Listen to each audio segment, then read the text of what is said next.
Hello, thanks for joining me again. It's Heather, and I thought I would show you a card that I kind of mucked up on, and it ended up really cool, so I thought I would share it with you.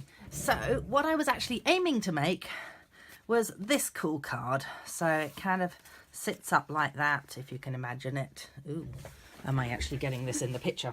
That like that, and it's when I saw it on YouTube, the girl was calling it a coronet card. She'd come up with the idea, and I thought, how cool is that? I've got to make one of those. So of course I get in here and I did my mock-up. So I went ahead and folded it all up, and of course she did it with 12 by 12 papers and all the inches and things, and I do it in centimeters. So mine of course ended up in centimeters, so that was sort of like my mock-up, and I thought, yeah, I've got the hang of this. So then I accidentally went and folded it all the wrong way and ended up with this, which I think is kind of cool anyway. So I thought I would show you how to make my version.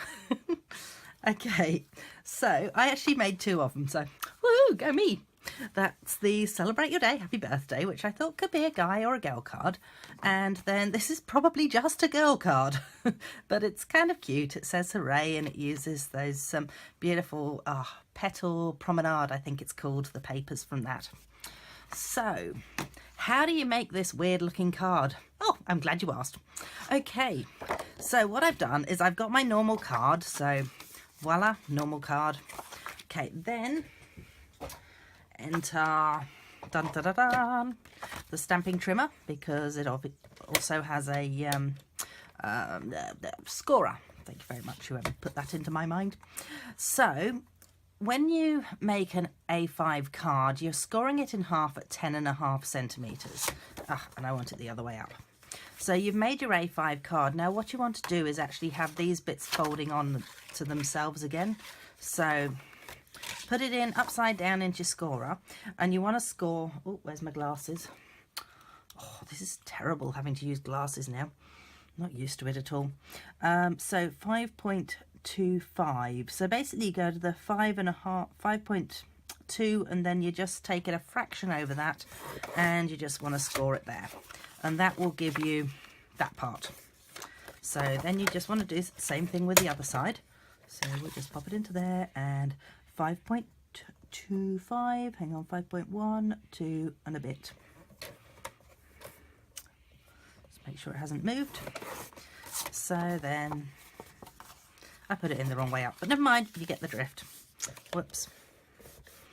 Okay, so then you will have that basically. All right, so let's get rid of that for the moment. And then we need to do a bit of measurements. Hopefully this pencil is okay. So here is my mock-up. Okay, so you've got your 5.25, and then you've got that, and that. So each of these sections will be 5.25 wide. Okay, I don't know if you can see the lines on that one. However, we're now going to make these little sections. So in order to get yourself that right angle, it's going to have to come down by 5.25 again.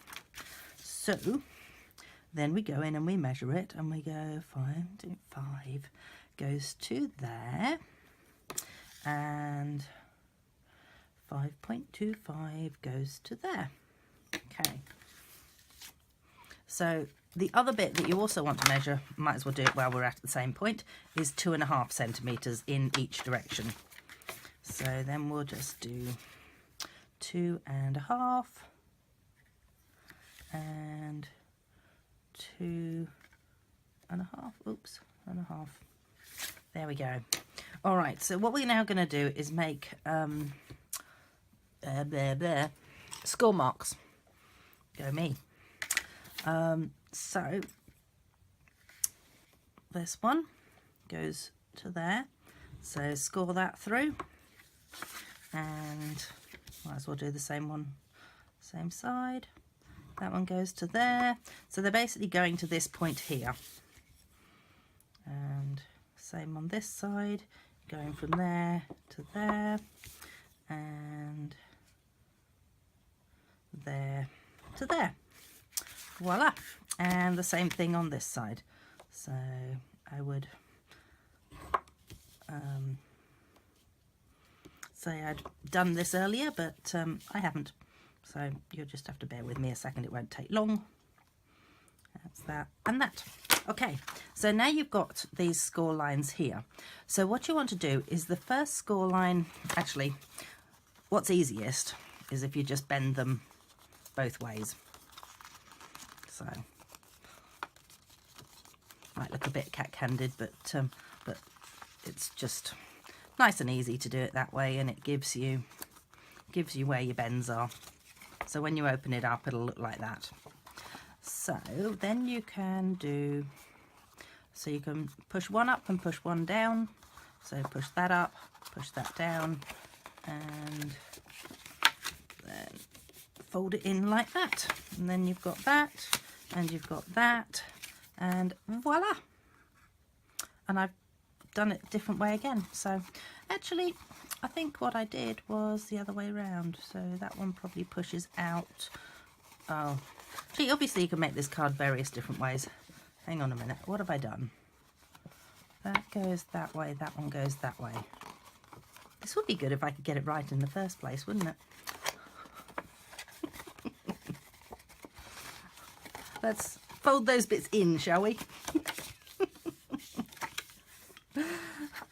Okay. I know I've made two of these, but this is ridiculous. That way, and that way, that way, and that way. Woohoo! All right. I think I might be there. That looks much more like this. There we go, see? Okay, good. I'm glad I finally got that bit right. Now, oh, I didn't bring out a rubber. Hang on a minute. Just get a rubber out of my useful drawer there, and we can rub these little marks out. Just think, if you could get the folds right in the first place, it would save so much more trouble. Let's just push those down with your bone scorer. There we go. Right. So I thought I would decorate this one up with some of the gorgeous new Celebration papers. So enter the new Celebration papers, which are so pretty. Look at them. Oh my goodness. Look, and there's that one. And oh, obviously that one's the same. That one's the same. Oh, let me just push that in a minute. So pretty. I didn't actually realise just how pretty they were. Look at the back of that one until just recently, when it had been sitting there for a month or two, and I just didn't get around to using it. And then that one. So yeah. Anyway, so I have pre-cut some bits. So I'm hoping that they fit now. Oh, look at that, they do. Excellent. So these have been cut to, let me try and remember. So there we go, 1, 2, 3, 4, 5 centimetres. And this one is slightly under 5 centimetres, so 4.5 centimetres. And then they will just layer up together when I can find my snail. Go the snail.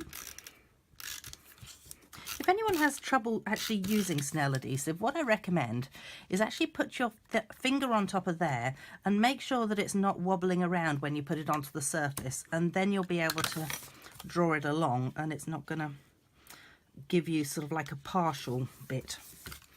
Because I know a lot of people end up sort of like with it on its side and then it gives you like half a strip of snail, whereas if you do it this way you'll end up with a nice firm sort of, oh, now I probably don't want to stick it on top of that one, line. There's the word I'm after. All right, so how gorgeous is that? Oh my goodness. Right, let's just shove it on, because I'm pretty sure you don't need me to just natter and natter away at you. Oh, let's move it up a bit. Probably could have been slightly longer, but it's not. So there you go. Let's just do that and that, and then oh, it look gorgeous even just like that. Oh my goodness. All right. So these middle sections, so I've cut this one slightly shorter. Actually, it's probably not that much shorter. Oh, it's longer. How about that? It's shorter than the green, but it's longer than than that one. So obviously your card is 14.8 if you're using an A5 cardstock. So I think I cut this to, let's have a look, little looky on here. Cut it to 14, there we go. So what you're going to do is you're going to pop it onto there like that, line it up like that, and then just give yourself a mark where you want the end to be, because you're going to know that you're going to cut to the corners on each one. And let me just line up the other one, hopefully end up with similar sort of look.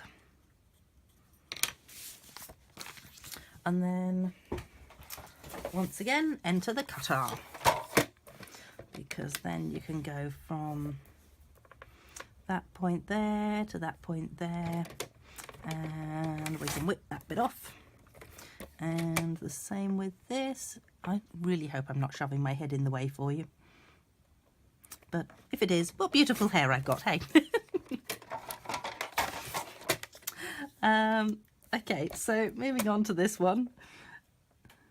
There's that piece, and there is, oopsie, come on, back in, there we go, that piece. So that should now, 1, 2, hopefully, yeah, that looks good. Excellent. We'll just stick those pieces down for a moment. Oh, might help if I get it the right way up. Who would have thought? 1 and oops.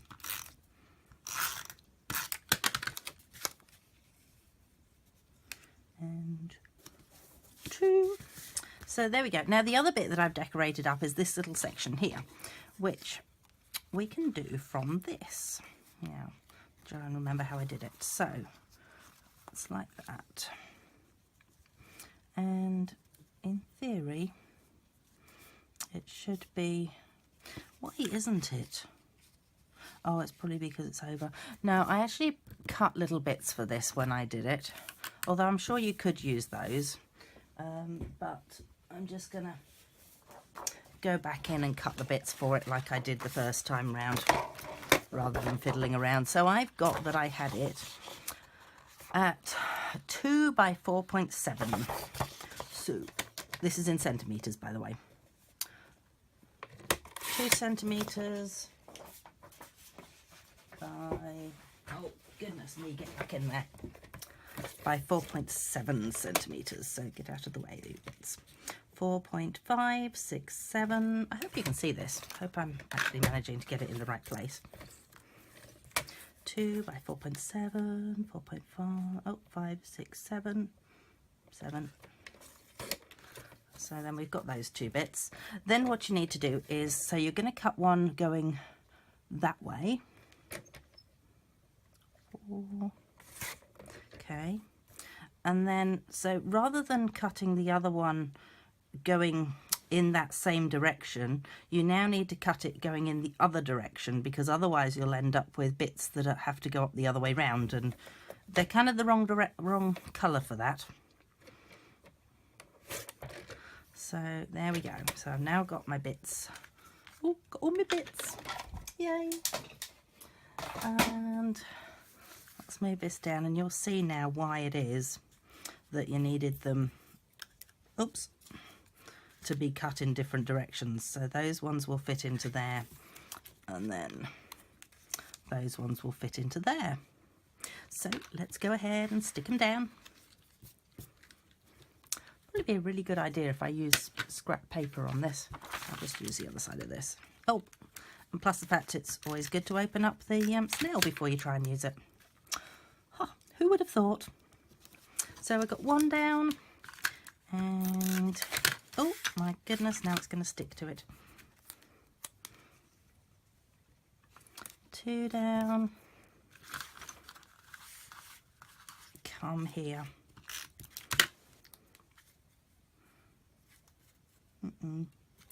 3 and 4.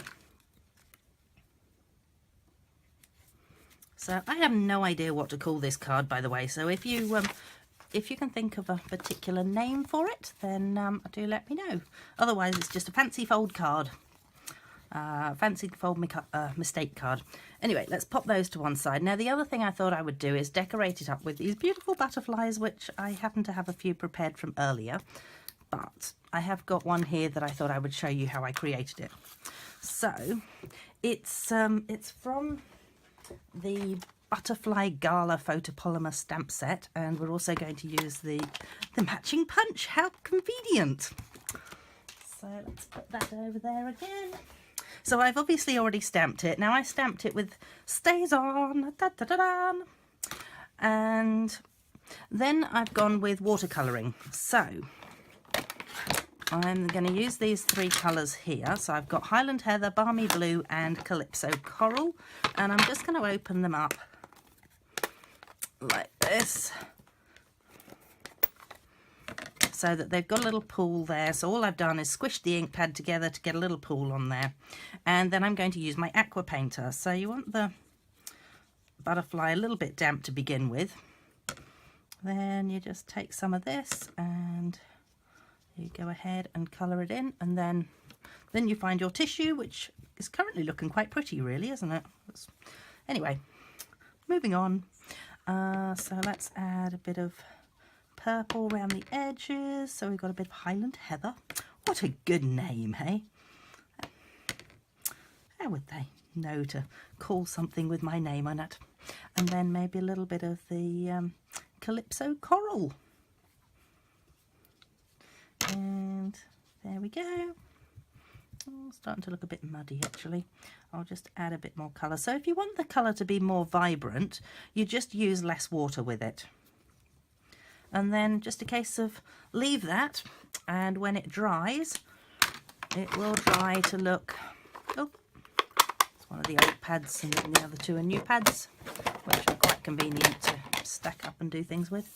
So when it dries, it ends up looking like that. So those have all just used the same colour on them.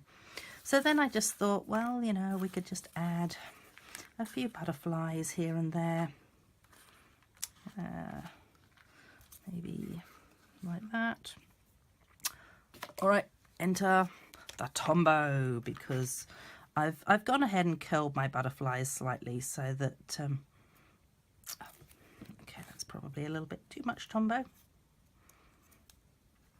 So then you can just stick it down and down, and it just gives them a bit of dimension if you curve the wings very slightly as you so just fold them up like that, and then curve the wings just slightly with your fingers like that. I hope this video is still going.